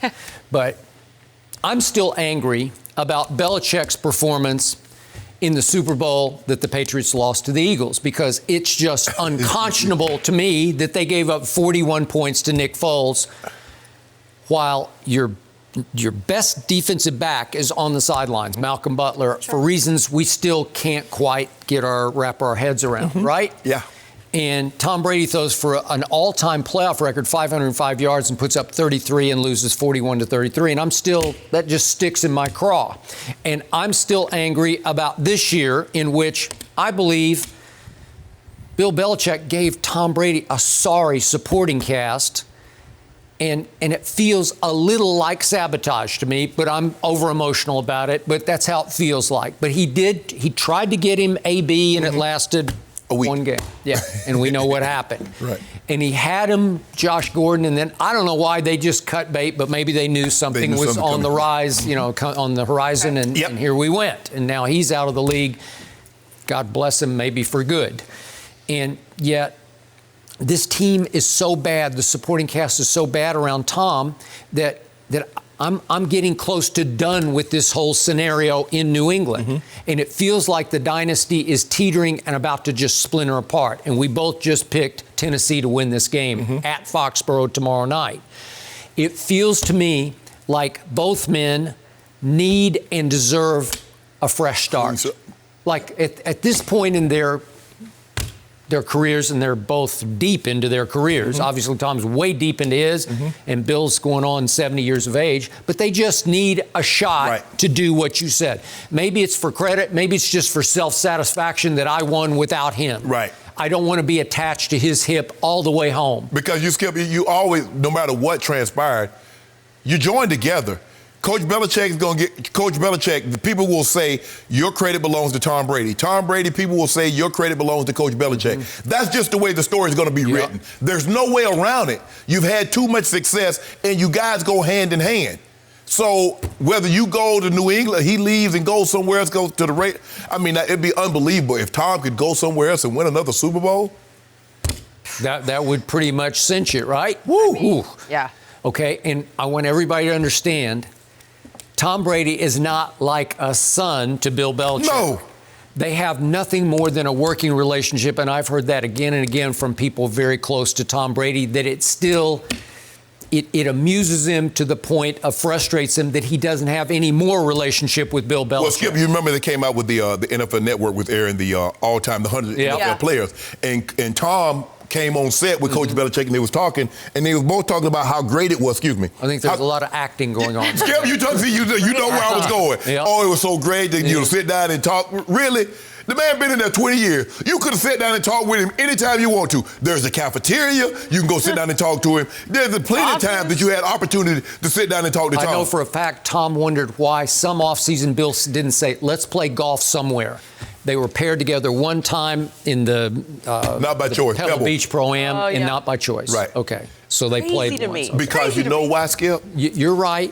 Coach Belichick knows there's going to come a time, no matter how great the player is, I'm going to have to make a tough decision. Plus, it's like you always say about the general. The commanding officer has to keep arm's length. Got to keep it. Yeah, so you don't let your personal feelings get involved, because Jerry obviously just let his personal feelings let Jason Garrett linger for years. Yeah. Because he loved him. Yeah, but and Jerry's personal feeling towards Tony Romo. Jerry itching. Steven had to talk Jerry into not. Tony can't go back in there, Jerry. Yep. So speaking of sons, Bill does have a real son named Steve, who is the new, I think, defensive coordinator. At least he's the one mouthing the signals. Well, he ain't been doing good lately. He hadn't been doing good lately, and I don't know how Bill's getting a pass for that. But God bless him. Yes. Let them go and be together, and then he can have a real son, Right. and they can go see if they can win a Super Bowl together. Right. Is it going to be in New England? Could it be long shot in Dallas? I just believe, and I have from the start, that Tom Brady would be the perfect fit for the Los Angeles Chargers as they go to that new stadium out here in Los Angeles next year. You need a marquee selling Broncos. point. Yeah. I mean, look at Peyton. Look what Peyton did. They thought Peyton was done. He came to those Broncos. Yeah. Hey, Tom. You wouldn't mind You want that? Tom in Denver after all the negative, nasty things you've said about him? Huh. Do you really? Well, I Sure think do. it is unique. Well, That's then- a good. That's. I'll pick him up from the airport. Now, you'll You'd get pick him. him up? Pick him You'll up. go get Would you pick up him and Father Time at baggage claim? I'd rather You leave said they travel together. I'm Leave him behind? going to leave Father Time. You need to leave Father Time in New England. You just Okay. need a Yeah. year, so. We got a year. I think he got a year. Maybe a year. Maybe a year. If he could Chargers, have though. a Peyton-esque year, that would be a year. Hold on. Not Peyton, not the last year Peyton. No. You talking about one of One. those first three. You talking about one of those first 3 years. That was something. But Peyton wasn't 43 years of age at that point. And Tom doesn't have a significant injury that we know of. We don't. I agree. I think they both need to start fresh. Yeah. They've earned it, and let's see it next year. Sometimes, Skip, when you're in a relationship, you don't realize how valuable the other party is until you separate. And then you're like, you know what? Valid. Yep. And we could be seeing that if Yeah. that were the case. Could be. All I know is that Joe Montana wound up in Kansas City. And it was pretty good the last year in Kansas City. All right. So it happens. Let's see. Let's see this game Saturday, and then we'll have plenty to talk about after. No mercy. The Seahawks travel to Philadelphia to take on the NFC East champion Eagles. Both teams are dealing with a bevy of injuries, but the Eagles have been hit particularly hard at the offensive skill positions, being forced to rely on names like Greg Ward Jr. and Boston Scott. The Seahawks won the matchup in Philly earlier this season, 17-9, as Carson Wentz turned it over 4 times. So, Shannon, are the Seahawks or Eagles winning this one? Well, he'll walk into him about to get his first playoff win. Yep. Well, he's about to take his first playoff snap. What does And he might just snap. But unlike somebody else knows that when their first playoff win, they caught that L. My guy not going to catch an L on his first playoff. Yeah, my guy lit it up. No, you know First he playoff did. game against Aaron Rodgers outplayed him. After he was down. But my guy ain't going to get down, this guy. Look, I like what I'm seeing from the Phillies defense, the Eagles defense. They've been playing lights out, and they needed to play that way, considering the injuries that had befallen the offense. For the Eagles to do what they've done, to go on this 4-game winning streak and win the division with all the injuries, to rely on Greg Ward, to rely on Boston Scott, Perkins, and Hunter, all these guys that you don't, at the beginning of the season, I can assure you, Dougie P., Hyatt Roseman was not counting on these guys to be heavy contributors. Well, here's where we are. Yep. And they've done that. Skip, the last time this team played, and Jenny mentioned, Wentz turned the ball over 4 times, but 4. they did sack Russ 6 times. They did. They got after him. Now, Jadeveon Clowney has not practiced late in the week, so he's probably going to be a game-time decision. Yep. Dwayne Brown didn't practice yesterday, the offensive left tackle. Yep. So both teams are kind of beat up. But I'm going to take the Eagles at home. I'm going to say it's going to be a close ball game. I'm going to go 28-24 Eagles. Fly, Eagles, fly. So, What do you got? all week I've been leaning toward having to pick the Eagles just because of the late season 4-in-a-row momentum. And then I woke up this morning and I thought, I just can't do it. You can. I hate the Eagles. I have hated the Eagles since I was a little kid. Quick story. Okay. The Eagles played a preseason game when I was 5 years old at the University of Oklahoma Stadium in Norman. Okay. And my parents went to it, and my mother brought me home an Eagles pennant, just a pennant. It cost probably $25 at that point. And the Cowboys weren't even born yet. And I just hated it because it was that earthy shade of green. And she wanted to put it on my wall. I said, I ain't putting that on my wall. At 5 years old. I hated him. I've always hated the Eagles, and I cannot stand having to pick them, so I'm not going to pick them because you told me all year long, Russell Wilson's the MVP. You were the last holdout on him being MVP. I kept telling you, this kid in Baltimore, he's just taking the league over. Nope, it's Russell Wilson. Do you see him in the clutch? Yes, I do. I saw my team beat Russell Wilson last year in this round of the playoffs. Fair. So this time, I'm going to go with Russell Wilson because you told me how great he is. Yes. So you've actually made the case he's much better than Carson Wentz. Am I right about that? Don't count him out, Skip, because his improvisational skills are second to none. So what have we seen from Russell's Seahawks this year? An identity crisis because they have flipped the script. They won 7 of 8 on the road this year. How could that be? They're the ultimate home team. Yep. Not that great at home. Teddy Bridgewater just blew them out at home. Yep. Okay? But when they go away, they've been really good away. And they were really good at Philly the first time around. And I give you, he got sacked 6 times. You know, Russell is not Lamar because Lamar, when you can call plays for Lamar to run the football. You can't call plays for Russell to run the football. No. And he is moving to throw more than to beat you with his legs. Correct. He looks a little stocky to me. He doesn't look like he has the burst he used to have. No. And I think he needs the weight to protect him from all the sacks. Yeah, all the running, all the hitting, all the hits that he's taken over the years, Skip. Yep. He needs a little extra protection. You're going to slow down when you're taking the punishment because before, Skip, you realize he was not the thrower of the football that he is now. He's turned himself into a very good pocket passer, and like you said, when he escapes the pocket, he's looking downfield to throw the ball. Lamar is like, okay, I can throw it downfield, but y'all gave me too much space. I'm getting this 25 yards Watch quick. this, right? So again, Lamar's a much younger man than obviously Russell is, but I still like Russell in big clutch situations because he was really good against the 49ers the other night, and they got the game got robbed from them because that was obviously pass interference, but we'll do that another time. Right. So what I cannot get out of my system is the fact I watched the Eagles barely survive the Giants to start their winning streak. It took the last drive of regulation and the first drive of overtime to beat the Giants. The Giants? Yeah. Then they go to Washington, and they're down mid-fourth quarter because Carson Wentz coughed it up, as he often does, and they fell behind 27-24, and here came Carson Wentz. What did he do? He drove them right down to a game-winning touchdown with 26 seconds left against the team that my team beat in the big regular season finale, 46-17. Y'all was at home. Yeah, we were at home, and so you did that at Washington. Congratulations, way to go. Hey, Dougie P is telling we're gonna treat this like the college the March Madness. Yeah. Survive in advance. Okay. Yeah, we don't get no brownie points for winning by 15, bid 21.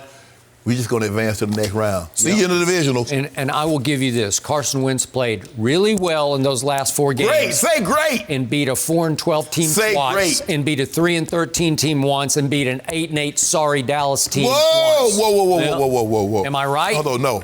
He played great. So how much stock can you put in that finish? All of it. Yeah, all of it? All of it. So we got cases. So how many cases do we got on this? We got no cases. Come on, I'm not betting any. I just hate the Eagles, so I'm betting with my heart.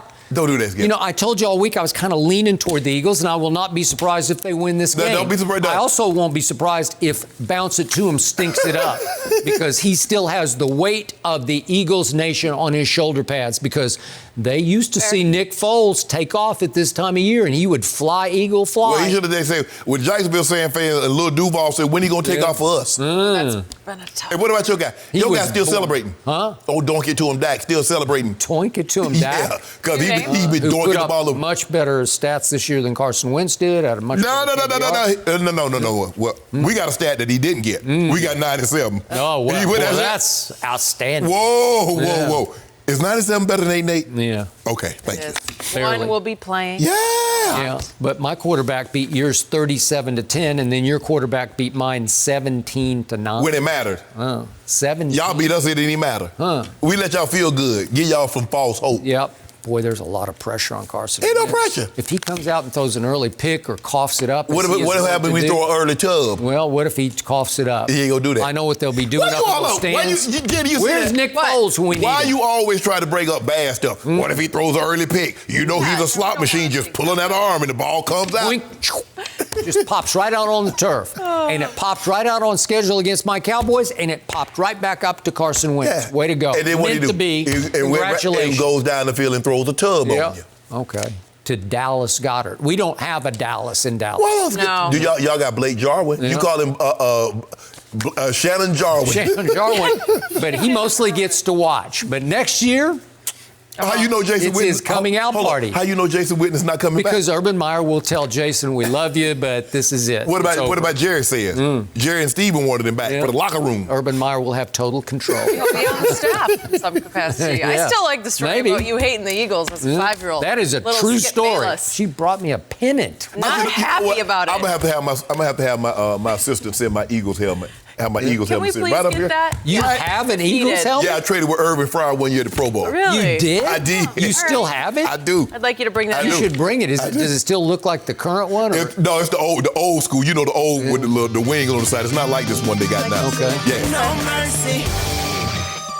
Many have attributed this Cowboys 8-8 season and their lack of playoff success to head coach Jason Garrett. Now, the Cowboys are reportedly moving on from Garrett and will begin their search for a new head coach. So, Shannon, how much better will the Cowboys be next season without Jason Garrett? It all depends on who they get. It's not a guarantee, Skip, that they'll be absolutely better. You look, Jason Garrett took a lot of criticism, caught a lot of flack for things that didn't go well in Dallas. But at some point in time, these players are going to have to accept accountability. Now, the new head coach is going to get a year grace period. So no matter how bad of a coach he is, Skip, the players are going to have to bear the blame on this one. Because it's like, okay, we got Jason Garrett out of here, and you guys are still underperforming. At some point in time, no matter who the coach is, and we had Dan Reeves when I first got there and had Wade, players have to be accountable, Skip. Players control the locker room. It's players' job to make sure the other players are ready to play. And I don't think there's enough of the Cowboy players that take that ownership role. You own the team. You own it. It's your team. You own that. Make sure the guys are ready to go practice. Make sure guys are meeting. Make sure we hold guys accountable, Skip. We had a like, you drop a pass in practice, that was fine. You got fined. You jump offside, you got fined. We held guys accountable, and at the end of the year, we had a party with that money. So it didn't matter. In the game, Skip, you drop a pass, that was you had to pay. Jump offside, you had to pay. I don't know how much of this is going on now with the Cowboys, but guys need to be held accountable, Skip. And you said, all these guys that are, 15 Pro Bowlers, but did they play like it? That's what you got to have. You got to have your stars, Skip. They got to be stars more times than not. And we didn't see enough of that from the Cowboys. DeMarcus Lawrence had a half a sack the last 6-7 games of the season. It's terrible. Making $20 million, I get $30-40 million up. You got, $60 million guaranteed, Skip? Fully guaranteed? No, we can't have that. No, we need more than that. Amari, we need more than that. We need more than 27 catches for 400 yards on the road. You got to give us more than that. So it all depends on who they get to be the head coach, whether or not they're going to be, because, like I said, exponentially better. You're talking about better, Skip. You're talking about winning the division and going to the NFC Championship game, getting to the Super Bowl. That's what better means. I mean, you go 10-6 and you lose. That ain't better. Jason Garrett could have got you, because it's an even year. Jason Garrett could have got you the division this year. You could make the case. Yep. So, to your point, if it's Lincoln Riley or Matt Rule, I'm out. I'm just out. No, you ain't out. You in. Anybody else, you're going to be in big trouble. This will be my year and my revenge. Oh, so you go gloat. I love this team going into this year, and I'm going to love it going into next year. Obviously, there are some outstanding issues that need to be solved, starting with the quarterback.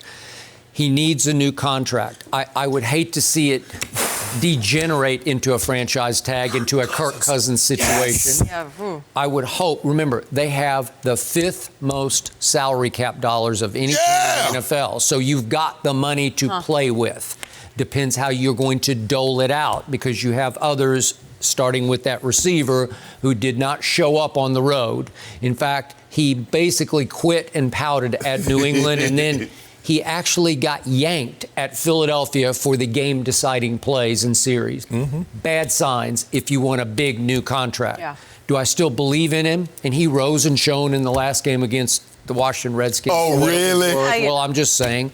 And Michael Gallup looked like he could turn into a star next year. Right. Okay. But you got to figure how to get Amari happier, and you have to light a new fire under him. And whoever that new coach is, that will be his first order of business. And then Byron Jones, I know it was quiet all year, and it was quiet because they didn't throw at Byron Jones a whole lot. He's pretty good. I'm not saying he's a top 5, but I'll give him a top 10 corner. So you have to figure out how to keep him. Well, you saw what Marcus Peters got. Marcus Peters got, I think, 3 years at $42 million, got 32 guaranteed, 20 in the first year. So that's something you can play with. Peters going to the Pro Bowl on multiple occasions. So is that where we're going? Because I don't think. I'm afraid it is. Okay. So you have to figure out how to manage all that. And Right. I've always told you, what Jerry does best is manage the cap. Find loopholes, jump through loopholes. There's nobody better than Jerry at deal making, wheeling, and dealing with the cap as your ceiling. Right. So I trust him there. I don't love the Dak situation, and I still think that he made a mistake not getting that done a long time ago. Oh, Dak and Jerry. did. Yeah, Jerry absolutely. Long time ago. Done before the season. Because it would have taken some of the burden off him. I think he finally, I'm not saying he crumbled psychologically, but I think it wore on him over the year, and he started to press, and he did not make the play to win the game. But here's the thing, Skip. The mistake that Jerry made is that he let these other quarterbacks kept sitting the market. They put the market out there a little further. Wentz put it out there, and then he went a little farther with Jared Goff. And so Dak is looking at him like, hold on. I got 2 division titles just like Wentz. Yeah. I got 2 division titles in golf. So Right. Where do you think I'm going with this? Okay. So, Robert Quinn's a free agent, and I kind of liked him. I thought he was pretty good. He had double-digit sacks. Yeah, he did. I mean, I'll take that back, so they got to get him back in the fold. Right. I liked Randall Cobb. I don't think it's make or break to re-sign him, but he's a free agent. And that brings me to Sean Lee and Jason Witten. It's just time to part ways. With both of them? With both of them. Wow. What? Yep. Even Sean Lee. Make both of them like position. If Sean Lee wants to coach the linebackers, I'm okay. That man want to play. He looks broken down to me. I know he made one big play That one. against the Rams. That was big. Huge But game. the point is, if you bring in a new coach from the outside with no attachment to any of these players, they'll come in and evaluate it more cold-bloodedly, Yes. and they're going to look at this and say, you know what? Blake Jarwin is pretty good. Yes. It might even be Shannon Jarwin. Dak Prescott has called him the best athlete on the team. Skip, he deserves more than 25 plays a game. Okay, there you go. He needs to be your starter. Okay, and I love Jason blocking. I loved him catching 3-yard passes, but it's looks like it's time to go forward with a fresh approach. You need more explosive plays out of that position. You need more explosive plays. Skip, look at the teams that are doing. Look at New Orleans and what they get from their tight end. Look at Baltimore, what they get from their tight end. Look at San Francisco. Tight ends, plural. You're right. Look at what San Francisco get from their tight ends. Look Lord at have mercy. Kyle Rudolph and Minnesota. Look at the teams that's in the playoffs and look at the What they're production. Other than New England doesn't count, Skip. That doesn't count. New England doesn't count. No. But I'm saying you're not getting anything out of that position, Skip. It won't work. No. You can't go forward with it. And I love Jason Witten. Yes. I honor Jason Witten. I glorify him to the heights. He gonna be have his name in the ring and all that stuff. There. Yes. But somebody needs to come in other than Jerry Jones and say, you know what? You were great, and we're going to go forward. Yes. Because we got a kid who's pretty good. Yes. And he might be really good. He played wide receiver in college at Oklahoma State. Yeah. So you got that. Again, I brought it up. They swung and missed on Tristan Hill, so they got to do better in the draft because he would have been a huge, great cog in the middle of that defensive line. The dude had issues in college. He did. So what happened? The dude had issues in college with no money. And now he's give him $3-4 million and what you gonna have to deal with. And then he fell asleep in a speech that was given to them by the Hall of Famer Isaiah Thomas, not the current player, but that Isaiah Thomas, who we both know, I know him very well. He called him out in the speech. As he should. That's bad. Fall asleep. That's bad. Right? Can you imagine? That's bad. You know. And he was late to meetings, missing meetings. It feels wrong to me. And remember what they left on the draft board. Yeah. that Juan Thornhill, who, God bless him, he just got hurt for the Chiefs, but he had turned around their secondary, Yes. As a safety. Mm-hmm. They left him on the board. They could have had him in place of Jeff Heath, maybe. Skip, that's what I don't get. How guys are late for meetings and late for. That's your job. That's your job. How many times you think you can show up late to work and keep your job? Especially if you're not a top tier guy. Okay. Or you already struggling. Yep. The last thing, you should be first there in the meetings. You should be asking the coach for cut-ups so you can watch and see how you can get better. Okay, but we knew that, and they took a shot because he's a really talented kid, and it's not working. So you got to get better. You got to plug that hole. You got to plug a hole at safety. And by the way, Jeff Heath is a free agent. I don't know where you go because I don't know if you have an alternative to Jeff Heath right now. I don't see it yet. Nope. And I don't know if you want a rookie starting safety, even though Kansas City got away with it for a while. It's scary. You think about what you're talking about, Skip. There are a lot of issues that a coach is not going to be able to resolve unless Jerry turns it over to him. Because there are a lot of guys on this roster that maybe Jason Garrett wanted to get rid of, but Jerry did not. It's possible. There's that dynamic as well. And the final dynamic is a new dynamic because they need a spark. They need new electricity. They need a fear factor in the locker room. I believe Urban Meyer could provide that. I know Sean Payton could, and I definitely know Bill Belichick could. Yeah, man. I remember my first. I was on special teams my first 3 years in Denver, and Mike, Dan Reeves would come in special teams meetings. Now we're playing Cleveland, Eric Metcalf returner. We're playing Detroit, Mel Gray, or we're playing the Raiders with Tim Brown. Dan, come in there. Stop the meeting. If one of these guys take one of these balls back, somebody's got to get cut. Because I can get anybody off the street to come in and draw a check. Okay.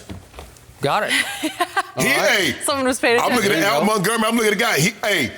Because it might not even be on my side, but I'm on kick unit. I'm on punt unit. Bro, I'm a gunner. Bro, you're not running one back. Not on my watch. Okay, so next year, for what it's worth, these are the home games, non-division, that they're going to play. 49ers, Arizona, Steelers, Browns, Falcons. Okay, maybe not. It's like up and down. I don't know. Okay. Oh, Maddie, I ain't looking good. Oh, Julio. Ooh. Yeah. They're ending the right way. They have to go to the Seahawks. Who are not very good at home. That's an L. Have to go to the Rams. That's an L. Side of their playoff disaster.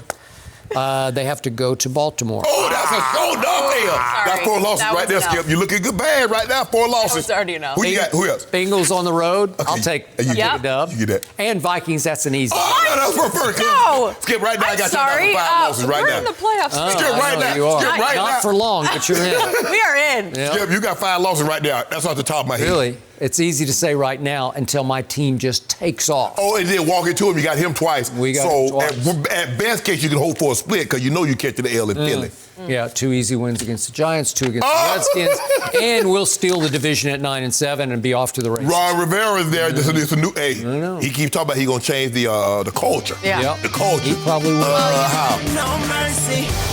According to Fox Bet, the Texans are 3-point home favorites against the Bills tomorrow in the first wildcard game of the weekend. J.J. Watt will make his return for the Texans after being out since Week 8 with a torn pectoral muscle. So, Shannon, who wins this one? I took the Texans. Skip, I understand that William Fuller IV, he's probably not going to play. It's game time decision. But I just trust Deshaun at home, and I expect him to make the big play when it matters the most. The Bills, they're in the playoff, Skip, but they only beat one team that made the playoff, and that was Tennessee Week 5 when Marcus Mariota started. So I'm not sure about them. I know they play outstanding defense, but I just think the return of J.J. Watt is going to be enough to push the Texans over the top. I'm going to take the Texans 23-16. Maybe I am being prisoner of a moment, but only one team all year completely overwhelmed my Dallas Cowboys, and that was at home on Thanksgiving Day, and that team was the Buffalo Bills. I thought it felt like a mismatch. That's how Buffalo felt. How strong they felt to me. What about Philly?